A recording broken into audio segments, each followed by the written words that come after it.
Halo teman-teman, yuk senang sekali bisa ketemu kalian lagi. Hari ini kita mau beribadah, yuk sama-sama kita memuji Tuhan, amin.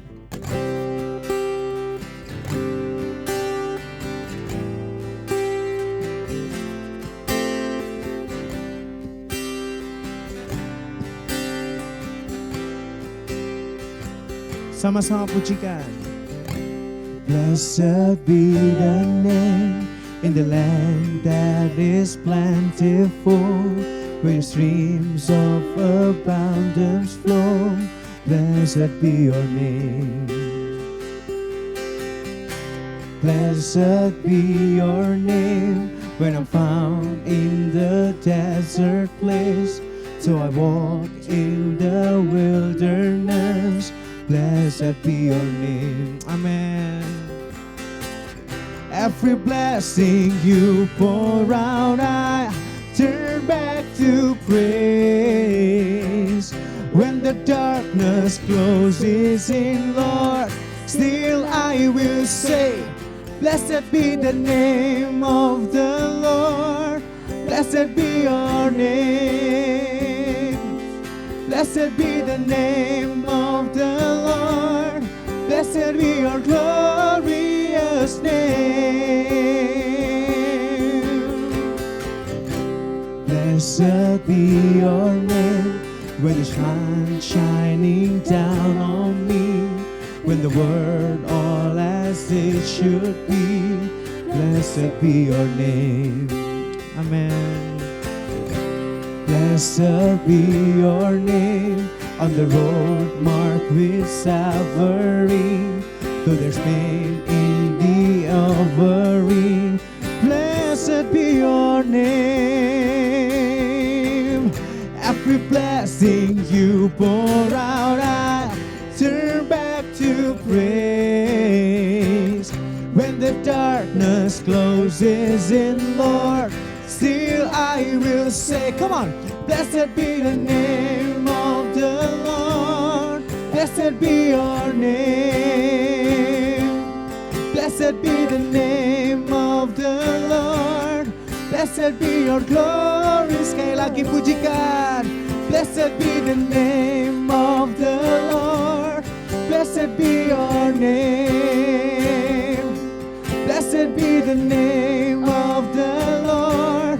Blessed be your glorious name. You give and take away. You give and take away. My heart will choose to say, Lord, blessed be. Sekali lagi kita mau ucapkan, you give and take away. You give and take away. My heart will choose to say, Lord, blessed be your name. Blessed be the name of the Lord. Blessed be your name. Amen. Blessed be the name of the Lord. Blessed be your glorious name. You give and take away. You give and take away. My heart will choose to say, Lord, blessed be your name. Haleluya. Amin. Hari ini kita mau bersyukur teman-teman. Kita mau mengingat kembali akan kesetiaan Tuhan dalam hidup kita. Tuhan yang kita sembah adalah Tuhan yang setia. Dia tidak pernah meninggalkan kita. Mungkin kadang kita melepaskan gandengannya, tapi dia tetap menggandeng kita. Dia selalu bersama dengan kita karena dia adalah Allah yang setia. Amin. Hari ini kita mau teduhkan hati kita. Kita mau fokuskan pandangan kita. Kita mau fokuskan hati kita kepada Tuhan. Biarlah kita memuji dengan segenap hati kita. Amin. Terima kasih Tuhan.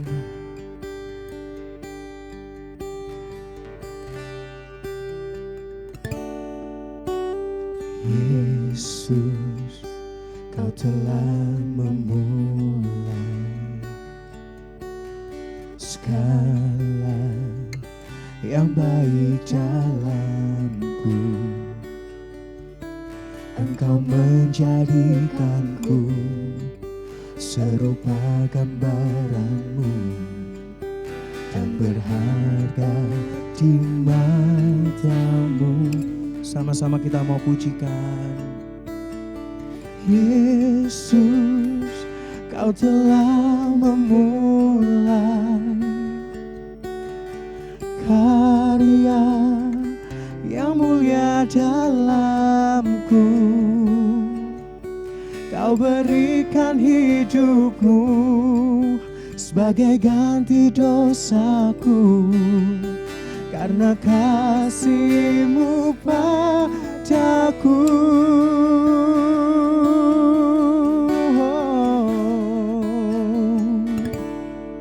Sekarang ku memuji-Mu, Allah yang setia, yang tak pernah meninggalkan perbuatan tangan-Mu. Sekarang ku menyembah-Mu, Allah yang mulia, sempurnakan segenap hidupku agar indah bagimu. Biarlah pujian ini menjadi doa setiap kita. Mari kita pujikan bersama-sama. Yesus, Kau telah memulai karya yang indah, karya yang mulia dalamku. Kau berikan hidupmu sebagai ganti dosaku, karena kasih-Mu padaku. Sekarang ku memuji-Mu, sekarang ku memuji-Mu, Allah yang setia, yang tak pernah meninggalkan perbuatan tangan-Mu.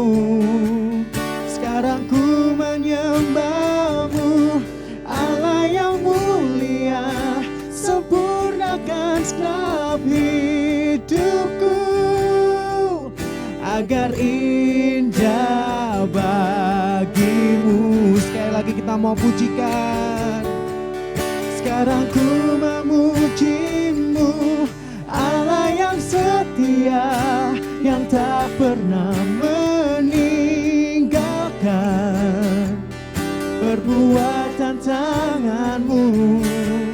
Sekarang ku menyembah-Mu, Allah yang mulia, sempurnakan segenap hidupku agar indah bagimu.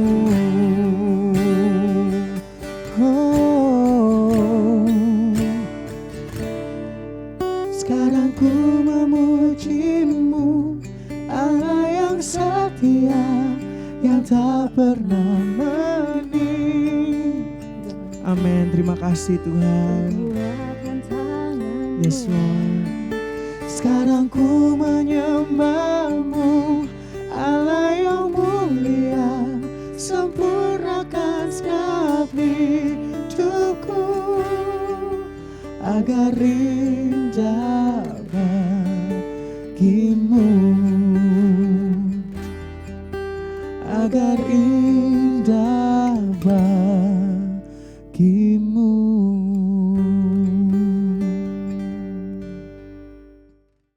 Halo teman-teman semua, apa kabar? Senang sekali saya bisa menyapa teman-teman di bulan yang baru ini. Kita sudah di bulan September, dan biasanya kalau sudah di bulan yang berakhiran seperti September, Oktober, November, Desember, itu akan jalannya cepet sekali.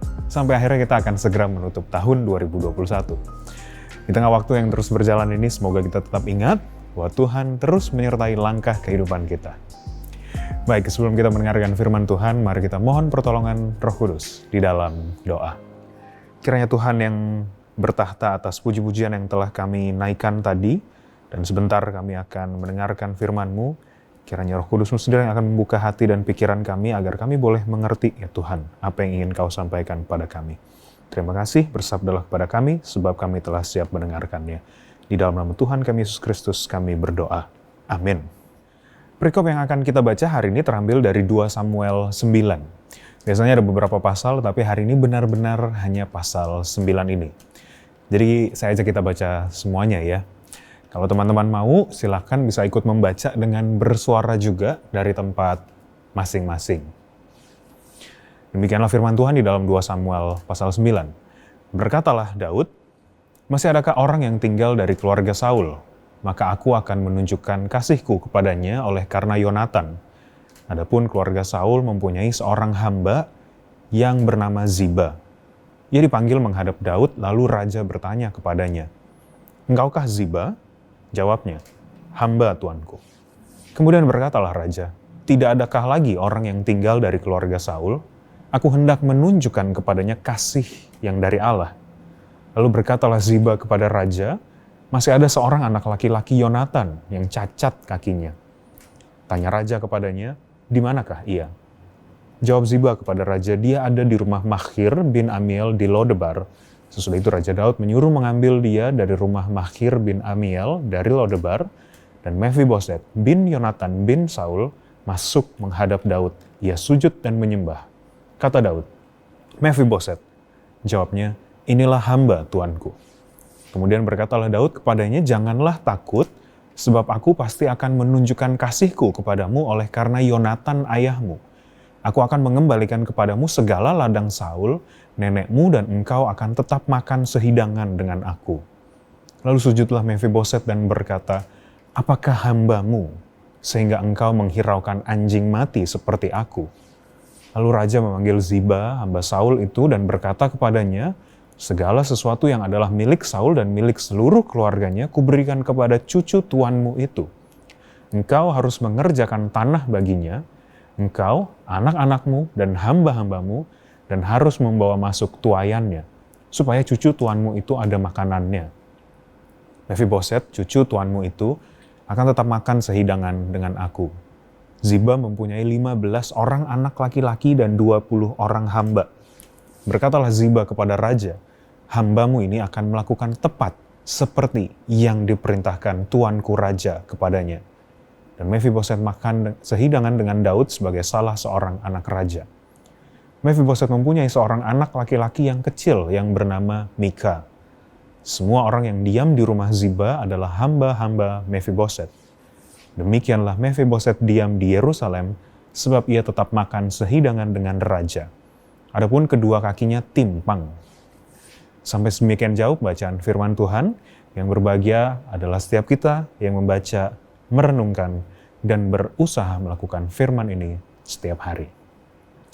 Teman-teman, izinkan saya bertanya hari ini. Kira-kira orang seperti apa yang paling bikin kita kesel? Bukan maksudnya orang yang suka mukul atau melakukan kekerasan semacamnya ya, bukan. Namun hal-hal yang secara pribadi teman-teman memang tidak tahan. Misalnya, kalau saya sejujurnya paling tidak suka sama orang yang sombong. Jadi kalau ada orang yang sombong, pasti nggak tahan banget kalau udah deket sama dia. Kalau teman-teman bagaimana?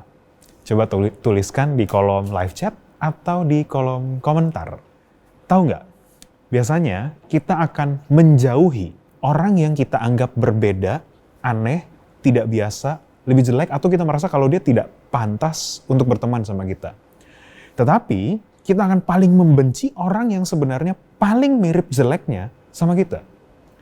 Inilah hal yang mau kita pelajari dari Daud melalui perikop yang kita baca tadi. Teman-teman yang terkasih, setelah beberapa minggu terakhir kita belajar tentang Daud, hari ini kita akan belajar tentang kisah Daud berikutnya. Apa yang terjadi waktu Daud menjadi raja?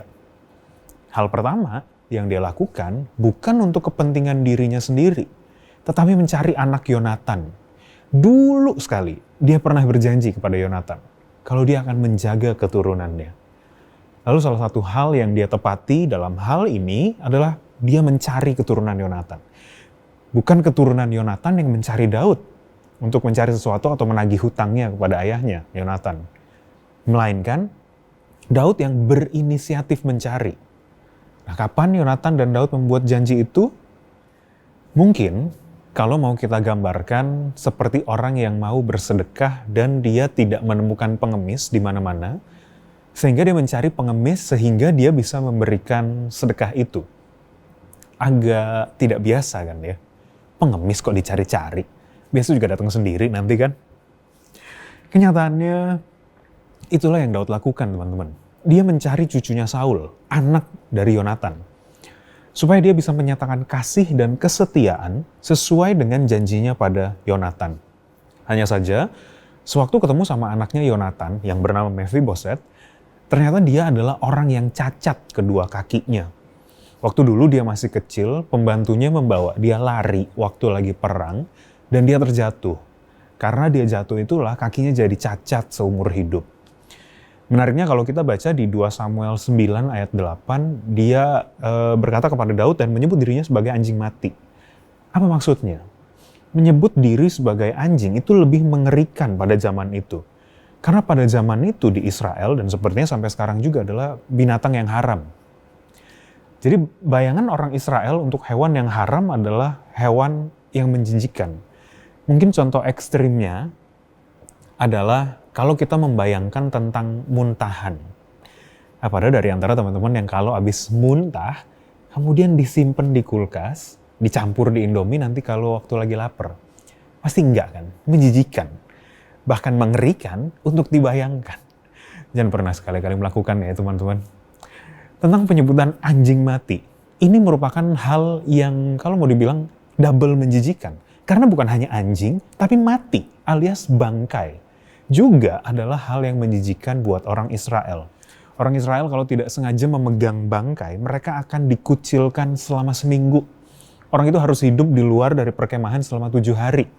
Pada hari yang ketiga mereka harus menyucikan diri dengan air khusus, baru setelah 7 hari mereka bisa balik di kompleks mereka hidup. Kurang lebih semacam kita sekarang perlu ada isolasi mandiri kalau habis kontak dengan orang yang positif COVID. Atau kalau kitanya sendiri yang positif. Nah, Mephiboset bilang dia apa? Anjing mati. Berarti jijik kuadrat nih kalau mau dibilang. Najis luar biasa. Sebuah penggambaran yang menjijikan sekali. Dan sekali lagi contoh ekstrimnya adalah bayangkan seseorang yang muntah terus muntahnya dimakan lagi. Terus orangnya muntah lagi. Ini mungkin bayangan yang buat zaman sekarang sekali lagi sangat menjijikan. Mephiboset saja menganggap dirinya begitu menjijikan. Bagaimana orang lain melihatnya? Luar biasanya Daud tetap bersikeras untuk menyatakan kasihnya kepada Mephiboset. Apa yang Daud lakukan?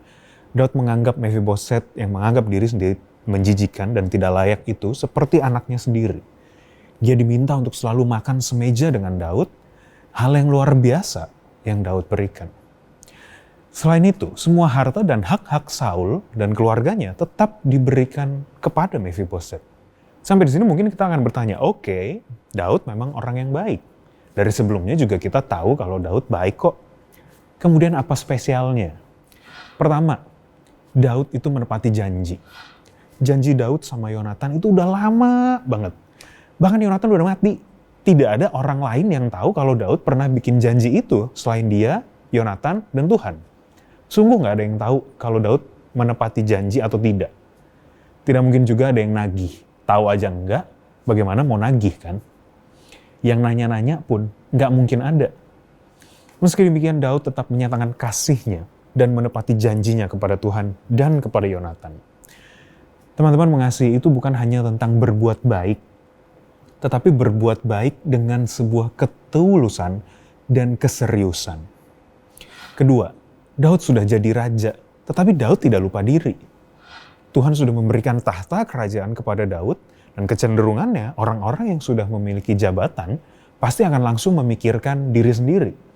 Orang-orang sering sekali kalau sudah punya sesuatu, jadi lupa diri. Tidak demikian dengan Daud. Mungkin kalau kita suatu saat jadi kaya atau terkenal, segala macamnya, mungkin akan melupakan teman-teman kita sendiri. Mungkin nggak perlu jauh-jauh. Siapa di sini yang kalau orang tuanya minta bantuan, aduh, rasanya males banget untuk bantuin orang tua. Padahal kalau mau diingat-ingat, orang tua kita begitu sabar mengajarkan kita bagaimana caranya pegang sendok, pakai baju. Bahkan sebenarnya sejak kita belajar jalan, itu juga orang tua yang mengajarkan. Tadi pertama kita sudah lihat Daud menepati janji. Kedua, Daud tidak lupa diri. Dan ketiga, kita bisa lihat bahwa Mephiboset sebenarnya tidak pantas untuk dikasih oleh Daud. Namun, Daud mau mengasihi yang tidak layak dikasihi. Ingat apa yang Saul mau lakukan kepada Daud? Saul bolak-balik mau membunuh Daud.